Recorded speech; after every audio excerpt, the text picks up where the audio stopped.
ಹಿಂದೂ ಧರ್ಮ ಅಪಾಯ ಅಂದಿದ್ದು ಆಯ್ತು.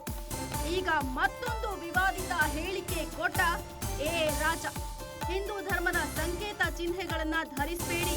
ಪಕ್ಷದ ಕಾರ್ಯಕರ್ತರು ಸಂಘಿಗಳಿಗಿಂತ ಭಿನ್ನವಾಗಿರಿ. ಕಾರ್ಯಕರ್ತರು ಸಂಘಿಗಳಂತೆ ವೇಷ ಧರಿಸಬಾರದು.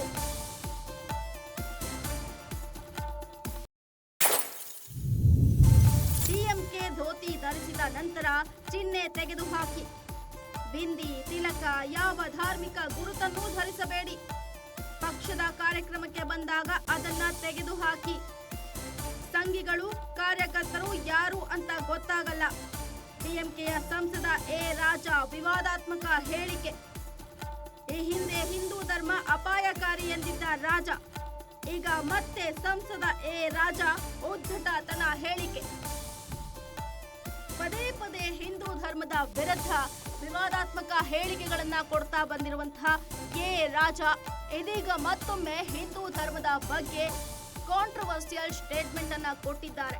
ಯಾರು ತಮ್ಮ ಕಾರ್ಯಕರ್ತರು ಯಾವುದೇ ಕಾರಣಕ್ಕೂ ಸಂಘಿಗಳಂತೆ ಬಟ್ಟೆಯನ್ನ ಧರಿಸಬೇಡಿ. ಧೋತಿ ಧರಿಸಿದ ನಂತರ ಚಿಹ್ನೆಯನ್ನ ತೆಗೆದುಹಾಕಿ ಅಂತ ಸಲಹೆಯನ್ನ ಕೊಟ್ಟಿದ್ದಾರೆ. ಬಿಂದಿ, ತಿಲಕ, ಯಾವ ಧಾರ್ಮಿಕ ಗುರುತನ್ನೂ ಕೂಡ ಧರಿಸಬೇಡಿ. ಪಕ್ಷದ ಕಾರ್ಯಕ್ರಮಕ್ಕೆ ಬಂದಾಗ ಅದನ್ನೆಲ್ಲ ತೆಗೆದುಹಾಕಿ ಬನ್ನಿ ಅನ್ನುವಂತಹ ಮೂಲಕ ಮತ್ತೊಮ್ಮೆ ಕಾಂಟ್ರವರ್ಸಿ ಮೈ ಮೇಲೆ ಎಳೆದುಕೊಂಡಿದ್ದಾರೆ ರಾಜ. ಹಿಂದೂ ಧರ್ಮ ಅಪಾಯ ಅಂದಿದ್ದು ಆಯ್ತು. ಈಗ ಮತ್ತೊಂದು ವಿವಾದಿತ ಹೇಳಿಕೆ ಕೊಟ್ಟ ರಾಜ. ಹಿಂದೂ ಧರ್ಮದ ಸಂಕೇತ ಚಿಹ್ನೆಗಳನ್ನ ಧರಿಸಬೇಡಿ. ಪಕ್ಷದ ಕಾರ್ಯಕರ್ತರು ಸಂಘಿಗಳಿಗಿಂತ ಭಿನ್ನವಾಗಿರಿ. ಕಾರ್ಯಕರ್ತರು ಸಂಘಿಗಳಂತೆ ವೇಷ ಧರಿಸಬಾರದು. ಡಿಎಂಕೆ ಧೋತಿ ಧರಿಸಿದ ನಂತರ ಚಿಹ್ನೆ ತೆಗೆದುಹಾಕಿ.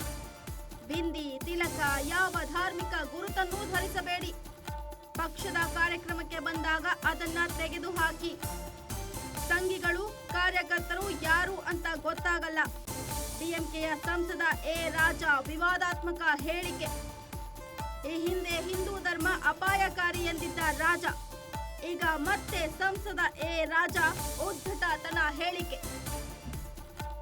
ಪದೇ ಪದೇ ಹಿಂದೂ ಧರ್ಮದ ವಿರುದ್ಧ ವಿವಾದಾತ್ಮಕ ಹೇಳಿಕೆಗಳನ್ನ ಕೊಡ್ತಾ ಬಂದಿರುವಂತಹ ರಾಜ ಇದೀಗ ಮತ್ತೊಮ್ಮೆ ಹಿಂದೂ ಧರ್ಮದ ಬಗ್ಗೆ ಕಾಂಟ್ರವರ್ಸಿಯಲ್ ಸ್ಟೇಟ್ಮೆಂಟ್ ಅನ್ನ ಕೊಟ್ಟಿದ್ದಾರೆ.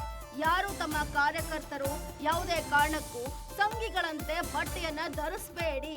ಧೋತಿ ಧರಿಸಿದ ನಂತರ ಚಿಹ್ನೆಯನ್ನ ತೆಗೆದುಹಾಕಿ ಅಂತ ಸಲಹೆಯನ್ನ ಕೊಟ್ಟಿದ್ದಾರೆ.